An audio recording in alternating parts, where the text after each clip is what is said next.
Bonsoir à tous et content de vous retrouver dans Lundi Sport. Et non, ça n'est que moi, puisque notre sportif de très très haut niveau est aux commandes de cette émission, à la réalisation, Adrien Espinoza qu'on embrasse. Et ce soir, on soulève de la fonte, sommaire. Aujourd'hui, nous recevons un athlète multi-récompensé au dernier championnat du monde de force athlétique Master 1, c'est-à-dire de 40 ans à 50 ans. En Afrique du Sud, Axel Raymond Le Cagou est devenu vice-champion du monde au squat et au soulevé de terre. Il obtient une 3e place au développé couché et devient vice-champion du monde au cumul des 3. Une performance XXL pour ce Cagou qui au passage récupère le record de France du soulevé de terre ainsi que celui du total. De retour au pays, il est avec nous dans nos studios de Nouméa. Avec lui, nous aborderons la compétition qu'il a vécue seul, son sport, mais également sa préparation. Football dans notre page Cagou, d'ailleurs avec un retour sur la victoire de la sélection A contre la Papouasie-Nouvelle-Guinée en qualification Coupe du Monde 2026. On écoutera le coach Johan Sidaner et l'homme du match Georges Gop-Fenepej. Et en karaté, avec des nouvelles de Kenza Amatsokermi, la Cagou sélectionnée en équipe de France jeune a fait sa première compétition internationale. Elle nous parlera de son expérience. Bonsoir à tous, bonsoir Axel. Bonsoir. Alors félicitations pour tes performances lors du championnat du monde en Afrique du Sud. Comment te sens-tu ? Eh bien, un peu fatigué parce que je suis arrivé que hier, donc je suis encore un petit peu dans les vapes. Mais je suis sur un nuage et j'arrive toujours pas à réaliser. Avant que l'on continue ensemble durant cette émission, j'aimerais quand même que tu puisses nous expliquer la différence entre la force athlétique que tu pratiques et l'haltérophilie qu'on peut connaître davantage. Eh bien, l'haltérophilie, c'est deux mouvements, l'arraché et je me souviens plus du deuxième. Et nous, en fin de compte, nous avons trois mouvements, c'est-à-dire le squat, le soulevé de terre et le développé couché. Les charges sont plus lourdes qu'à l'haltérophilie, clairement ? Oui, clairement, elles sont beaucoup plus lourdes parce que pour eux, par exemple, nous, on a le soulevé de terre sur lequel on doit tirer une barre qui doit arriver jusqu'à hauteur des genoux et eux, en fin de compte, ils ont une barre qui part du sol qui doit arriver jusqu'à hauteur des épaules. Donc oui, nos charges sont plus lourdes et ce serait un petit peu compliqué de soulever ces charges-là, je pense, sur l'autre mouvement. C'est un sport plus dynamique ? Oui, plus dynamique. Nous, on est beaucoup plus nous, on est sur la force pure. Et l'haltérophilie, en fin de compte, il y a pas mal de critères qui rentrent en compte. Et c'est un sport qui est assez carré aussi. Musculairement, on est complet aussi ? Sur la force athlétique, on est complet parce qu'on travaille sur les trois mouvements. L'haltérophilie aussi, pareil, hein. Après, ce sont deux sports complémentaires, ce sont des sports un peu cousins, on va dire, hein. Ouais. C'est pour ça qu'il y a l'haltérophilie aux Jeux Olympiques et la force athlétique avait été en démonstration à Sydney 2000. Mais bon, malheureusement pour nous, nous avons deux mouvements et la compétition dure trop longtemps pour pouvoir être olympique pour l'instant. Parlons du souffle, c'est important. On te voit prendre des inspirations courtes mais profondes et couper ton souffle pendant l'effort. Il y a une stratégie à ça, c'est une vraie Ou- technique. Oui, il y a une stratégie. En fin de compte, on prend notre souffle parce lorsque l'on est dans l'effort, eh bien, on a besoin de décompresser. C'est comme un piston, en fait. On a besoin de décompresser lorsqu'on remonte la charge. Et c'est pour ça qu'on me voit souvent, on se moque de moi parce que je fais une drôle de tête lorsque je prends ma respiration. Je gobe pas des mouches, hein. C'est juste qu'il faut que je prenne ma respiration pour que lorsque je pousse ma barre, je puisse avoir assez de souffle. Explique-nous un peu comment ça se passe la compétition, car on vient de le voir, il ne s'agit pas seulement de soulever des poids, mais c'est super stratégique, non, j'imagine? Oui, c'est très stratégique. Bien sûr, il y a la charge de poids à soulever, mais à côté de ça, il y a des calculs à faire pour, bien sûr, comme on le voit là, soit gagner des médailles, soit gagner des places sur chaque mouvement, et encore gagner des places sur le total. Et ça se joue souvent à 2,5 kg, 5 kilos près. Et c'est pour ça qu'il est très utile d'avoir un coach lorsqu'on part en compétition. Tu annonces, tu parles d'annoncer des charges, tu les annonces que tu feras au prochain essai. Est-ce pour impressionner aussi les adversaires? Il y a un jeu stratégique sur lequel on peut travailler. C'est comme à ces championnats du monde, il y avait un athlète, ça m'a fait plaisir de voir un deuxième athlète du Pacifique, du Nauru, qui, lui, il a fait un gros coup de bluff. Par exemple, sur le soulevé de terre, il avait marqué 290 kilos. Donc tout le monde a attrapé peur. Après, il est revenu, il a redescendu sa barre à 200 kilos. Et c'est plus mental qu'autre chose. Ouais. J'imagine qu'il y a un travail en binôme qui se fait avec ton coach. Mais là, on a appris que tu étais tout seul sur cette Ouais, compétition. Comment il y a ça un s'est travail en déroulé? binôme avec mon coach Précieux, oui. c'est vrai que mon coach Kenny Went, c'est lui il me suit depuis, ça fait 12 ans que Kenny il s'occupe de moi. Et pour cette compétition-là, il m'avait vraiment mis dedans, c'est-à-dire qu'il m'avait fait travailler tout seul. Et c'est pour ça qu'on avait pris la décision ensemble que je parte en Australie, m'entraîner tout seul, sans personne autour de moi, et que je puisse travailler avec lui à distance pour voir comment ça allait se passer le jour des championnats du monde. On a parlé à l'instant des charges que vous annonciez. Tu as d'ailleurs joué un coup de poker à soulever. Un soulevé de terre avec un dernier essai à 310 kilos. C'était pour grappiller des points, c'était Alors, pour alors, faire le buzz. Alors cette barre-là, c'est pas moi qui l'ai mise. En Ok. fait, j'ai eu la chance d'avoir une personne de l'équipe de France qui est restée avec moi pour pouvoir, parce qu'en fait, on a des tickets à donner aux tables et que c'est difficile Mhm. de faire tout seul. Il est resté avec moi, il m'a rien dit. Et en fait, il a essayé de jouer le coup de bluff parce que on avait l'Américain qui était devant nous. En fait, il a essayé de me faire gagner la médaille d'or au soulevé de terre. Si je soulevais les 310 kilos et que l'Américain loupait son record du monde qu'il a fait, eh bien, en fin de compte, je prenais la médaille d'or. Bon, j'ai pas réussi la 310 kilos, il Ouais, fallait s'en douter, hein. jamais 203, hein. Triple Voilà, palmarès, j'ai un record seconde à place. 300, j'ai un record à 300 kilos. Bon, ça aurait été 310, ça aurait été beau. Ouais. Et puis à côté de ça, l'Américain, ben, il a battu le record du monde. Qu'est-ce que vous voulez que je vous dise? Axel, tu as toujours pratiqué du sport, hein. Tu as commencé par l'athlétisme, puis le taekwondo. C'est une manière de vivre, oui, de vivre pour toi simplement. Ben oui, c'est l'éducation que mes parents m'ont donnée, c'est l'éducation que mon grand frère m'a donnée. Toujours être dans le sport, toujours être actif. Et j'ai commencé par l'athlétisme, après le taekwondo, avec lesquels j'ai participé au championnat du monde et au championnat de France. Après, je me suis pris dans la force athlétique et j'ai continué. Et aujourd'hui, je suis encore accro parce que j'ai encore envie, j'ai encore faim. En fin de compte, j'ai envie d'aller chercher des titres, j'ai envie de rendre fier mon pays. En fait, ma motivation numéro une, c'est de rendre fier ma famille et rendre fier mon pays, c'est tout. Axel, on marque une courte pause. On donne place à notre rubrique Kagou d'ailleurs.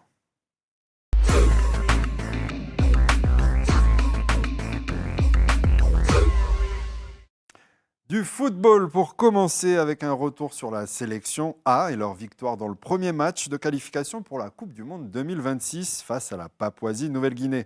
Auteur d'un but et d'un match plein, on écoute Georges Gob-Fenépège, l'homme du match.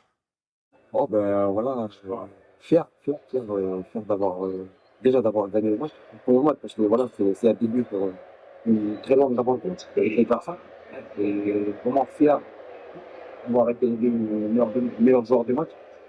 Et j'ai toujours eu le fruit d'un travail, d'un long travail. Et voilà, comme je disais hier, que c'est toujours grâce au groupe, au collectif, qu'on peut atteindre des objectifs.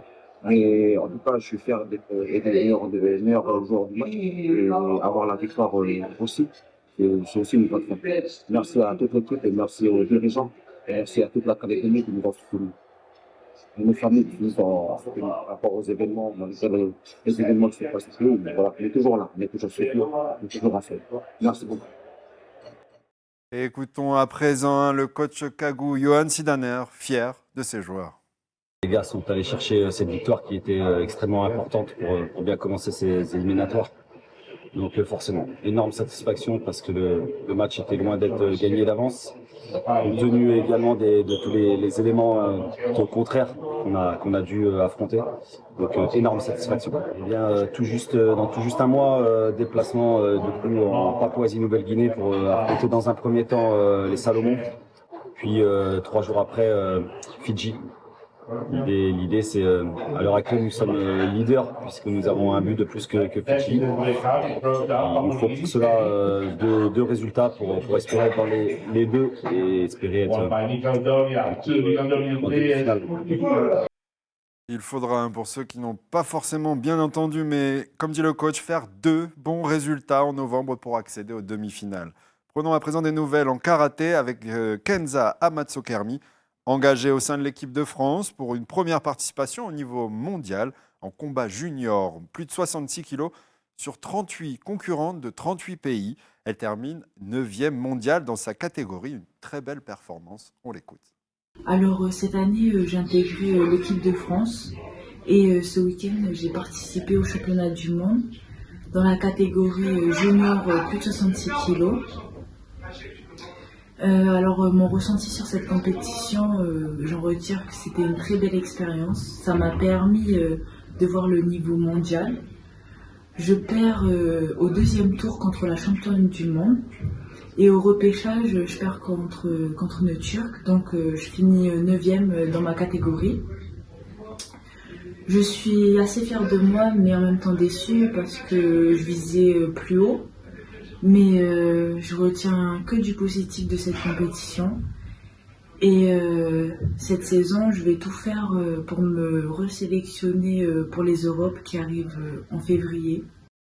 Retour à nous avec Axel et à la Force Athlétique. Axel, tout va bien? Toujours avec nous? Oui, toujours, je regardais les performances de nos C'est cagous. ça, quand on les entend, ces jeunes, c'est porteur d'espoir. Un petit mot pour eux aussi? Bah, c'est juste énorme, l'équipe de football, comme d'habitude, elle arrive à aller purger tout ce qu'ils ont pour pouvoir faire des résultats. Ouais. Et cette petite karatéka qui, faut se dire ce qui est, elle est junior, c'est C'est sa ça, elle première est grosse déçue, mais sélection. bon. Elle est déçue, mais ce qu'elle a fait, c'est déjà juste, c'est énorme. juste énorme. Déjà, rien que de porter les couleurs de la France, d'être en équipe de France, c'est déjà grandiose, je trouve. À tout juste 17 ans. Eh oui. Axel, 3 épreuves pour toi, 3 médailles et une place de vice-champion du monde en général. On t'a vu ému lors du podium général. Oui, c'est fou. C'est juste fou. Un peu plus? Je sais pas quoi vous dire là-dessus. Je sais pas quoi vous dire là-dessus. Vous Exact. savez, Oui. lorsque vous partez en compétition, moi j'ai pas mon coach avec moi. Ouais. euh, On va y venir. Ouais. C'est Et- fou. C'est fou et finalement une troisième médaille, mais toujours une deuxième place, toujours à la deuxième place. On se répare, c'est frustrant, on sait pourquoi on a loupé une étape, on sait ce qui manquait de peu. Qu'est-ce Mais qui se non, passe dans le mental? là-dedans, là, si je suis comme ça, je suis pas frustré. Ouais. C'est juste les émotions qui remontent. Ouais. Être sur la deuxième place C'est mondiale, énorme. il n'y a rien de plus gros en fait. Il y a rien de plus grand pour moi. Et je peux pas. Là, j'ai aucune déception. L'Américain était beaucoup plus fort. Il a battu le record du monde. Je suis déjà arrivé là où je suis déjà arrivé jusqu'en Afrique du Sud. C'est déjà un bel exploit. Et tu l'as dit, hein, tu es parti seul donc en Afrique du Sud pour cette compétition. Peux-tu nous dire pourquoi? Qu'est-ce qui s'est passé? C'est simple, partir avec un coach et des finances. Il faut savoir que moi, j'ai pas participé au championnat de France. J'ai eu droit à un repêchage parce que j'ai pas pu partir par rapport aux émeutes. Donc, pas de financement. Il faut savoir que mon voyage en Afrique du Sud a été financé 100% par moi. Je n'ai eu Financement. aucune aide. Donc, oui, c'est des émotions qui remontent. Je me dis, voilà, tu t'es sacrifié, il y a toute la Calédonie quand même qui est derrière toi et qui te regarde et qui te soutient parce que j'ai reçu des centaines de messages, je ne sais pas combien de messages j'ai reçus d'athlètes que j'aurais jamais pensé. Sohana Lucé, la championne de basket, notre champion de boxe. Qu'est-ce que vous voulez que je vous dise? Cédric Do, ouais. C'est Ouais, Cédric non, Do, c'est bon. c'est lorsque vous avez des pointures comme ça qui vous regardent et qui vous disent Axel, c'est bien. Laurent Ganet, Diane Buduyer, des athlètes qui ont fait les Jeux Olympiques, qui sont champions du monde.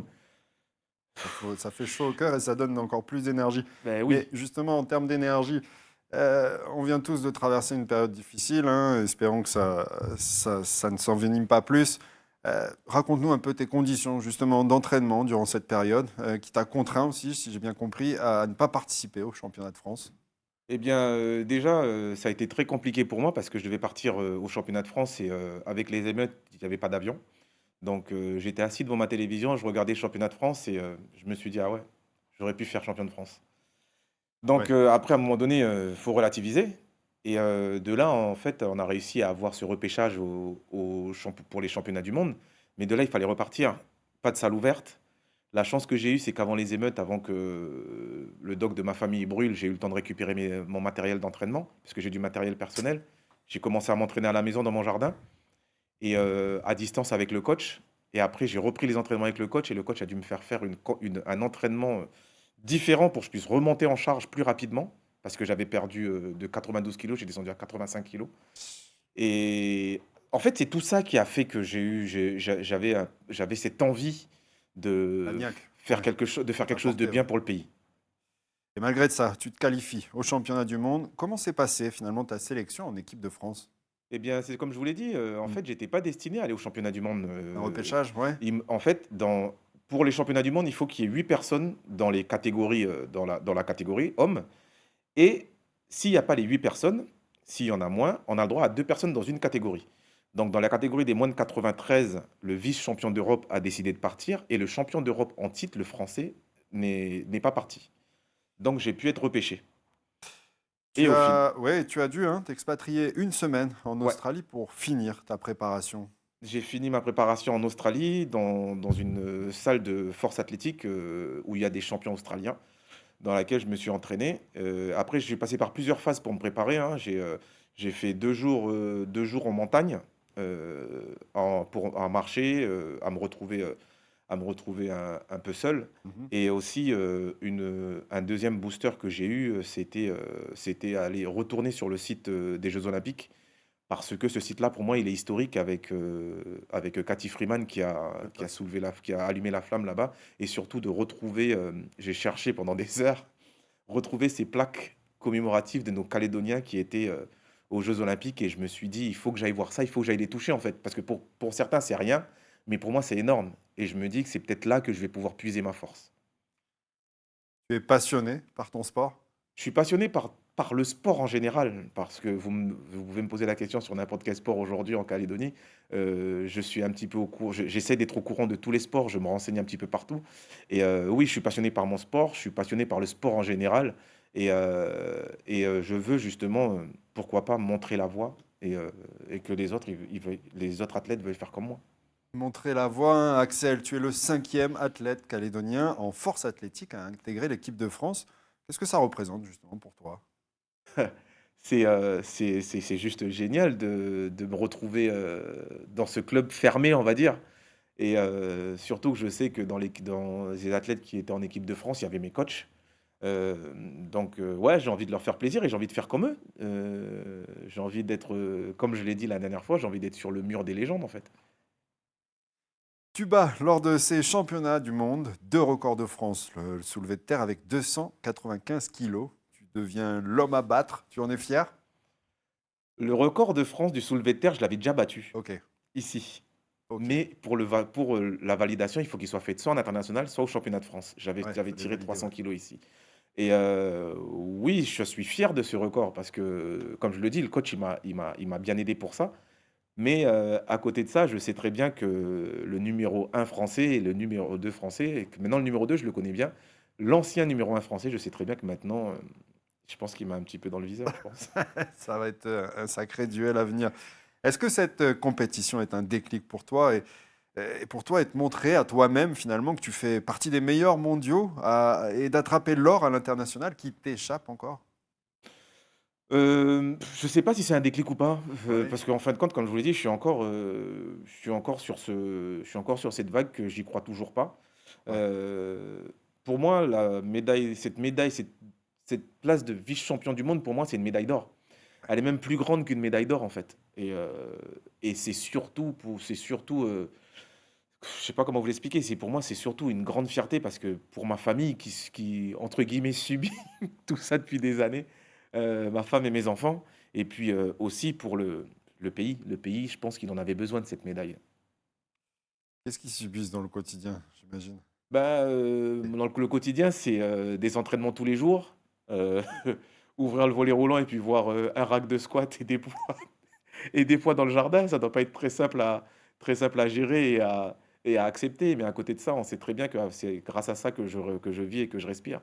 Et que ça me donne encore envie d'avancer et de continuer de rendre fier ma famille et mon pays. Axel, on voit hein, les yeux qui pétillent, on a l'impression de voir la médaille d'argent dans les yeux. Euh, on sait hein, que ton rêve était de devenir champion du monde. Quels sont tes axes justement d'amélioration? Euh, alors, pour être honnête, notre préparation a été faite sur une très courte durée, sur une durée de 8 semaines. Il aurait fallu, il nous aurait bien fallu le double pour pouvoir arriver au championnat du monde, mieux préparé que ça. À l'entraînement, des barres qui m'amenaient pas très loin de l'américain. Là, il a gagné avec 40 kilos d'écart. Avec ce qu'on a fait à l'entraînement, on était à peu près ouais, 20 kilos d'écart. Et je pense que si on repart sur une bonne préparation, c'est ce que l'on va faire de toute façon, euh, on va aller le chercher. On va aller le chercher. Et d'autres rendez-vous sont à venir aussi, d'autres projets sur lesquels tu vas te lancer, te préparer? Eh bien, j'attends de savoir si l'équipe de France me reprend pour les championnats d'Europe qui se passeront en février à Albi.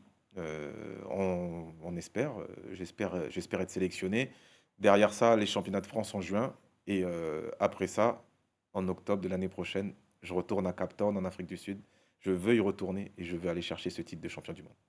On- Qu'est-ce qu'il faudrait alors pour motiver les jeunes et leur montrer que tout est possible finalement?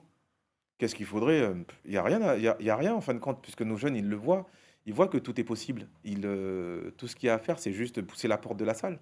Ouais. Que ce soit dans tous les sports, que ce soit au football, que ce soit au karaté, que ce soit dans tout. En fait, le sport, ça nous aide à voyager, ça nous aide à voir autre chose et de ne pas rester enfermé dans notre quotidien. Donc c'est pour ça que j'encourage tous les jeunes à reprendre le sport pour ceux qui ont arrêté et surtout à continuer. Parce que si vous voulez vous ouvrir les esprits, c'est par le sport. Axel, tu penses qu'ils ont les épaules solides, les nerfs solides aussi pour arriver à du sport de haut niveau aussi, en haute catégorie, en haut On est- niveau? mais c'est une question qui se pose même pas. Eh oui, On est des Calédoniens. on est Les d'accord. Cagous, les Cagous, ils ont les épaules solides. Lorsqu'on Ouais. va au jeu, ça fait combien de jeux que l'on gagne? Si on gagne les jeux, c'est parce que nos Cagous, ils sont forts et ils ont la puissance mentale. Oui, ils ont juste besoin de pousser une porte pour y arriver. Et vous serez là pour les accueillir. À bras ouverts. Et Axel, nous, on est là pour te surveiller de près parce qu'on a compris que 2025, il y avait de beaux enjeux encore à venir. Oui, Et on te remercie pour être venu sur ce plateau dans Lundi Sport. Et, merci à vous. on te dit à bientôt alors. À bientôt. Et nous, on se dit à bientôt, hein, donc lundi prochain, mais pas moi. Donc ce sera bien Lundi Sport avec Adrien Espinoza. Merci pour tout et à bientôt et bonne semaine.